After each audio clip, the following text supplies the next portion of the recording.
Welcome to Academic Gain Tutorials. In this video, we will discuss about dividend after-tax income calculation for self-employed investors. If you are self-employed and also earning dividend income, it is very important to understand how much of that income you actually keep after taxes. Many investors look only at the dividend amount they receive, but the real number that matters is the after-tax income. Once you know that number, you can plan better, avoid surprises, and make smarter investment decisions. To begin with, start by identifying your gross dividend income. This means adding up all the dividends you received during the year before taxes. It gives you the starting point for your calculation and helps you see the total income your investments generated. Next, look at deductions and business-related expenses that may be relevant to your investing or self-employed activities, where allowed under your tax rules. These could include eligible expenses connected to managing your income or business structure. By subtracting those deductions from your gross dividend income, you can move closer to your taxable net income. After that, calculate your taxable net income. In simple terms, taxable net income is your gross dividend income minus eligible deductions and expenses. This number is important because it is the amount that will be used to estimate your tax burden. Then, apply your effective tax rate. For self-employed investors, this may include income tax and, in some cases, additional self-employment or similar taxes depending on the country and the rules that apply. Because of this, it is always helpful to estimate a realistic effective tax rate rather than guessing. This step gives you a clearer picture of the actual tax impact on your dividend income. Once you know the tax rate, calculate the tax payable. You can do this by multiplying your taxable net income by the effective tax rate. This tells you how much tax may be due on that income and helps you avoid underestimating your future tax obligation. After calculating the tax payable, you can then find your net after-tax income. This is simply your taxable net income minus the tax payable.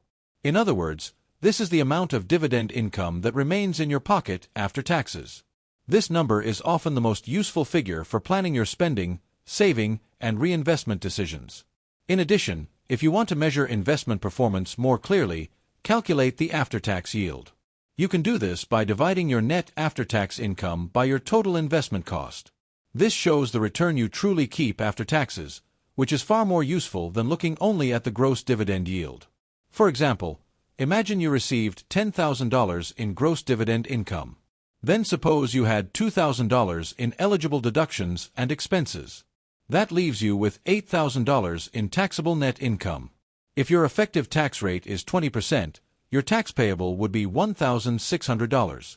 After subtracting that tax, your net after-tax income becomes $6,400. Then, if this amount is measured against your investment base, your after-tax yield in this example is 3.20%.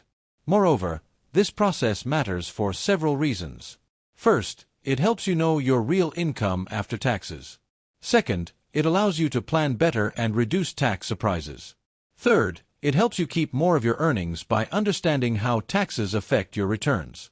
Finally, it supports better long-term investing decisions, especially when you are managing both self-employment income and investment income at the same time.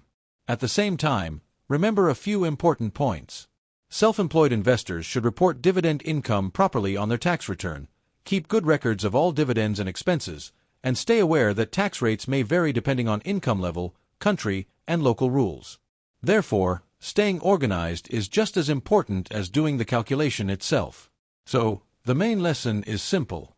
Dividend after-tax income calculation helps self-employed investors understand their real earnings, plan taxes more effectively, and focus on the return they actually keep instead of only the amount they receive before tax. This video is for educational purposes only and is not a substitute for professional tax advice. Tax laws and rates vary, so always consult a qualified tax professional for advice based on your personal situation. If this short video was helpful, give it a thumbs up and subscribe to the channel. Thank you.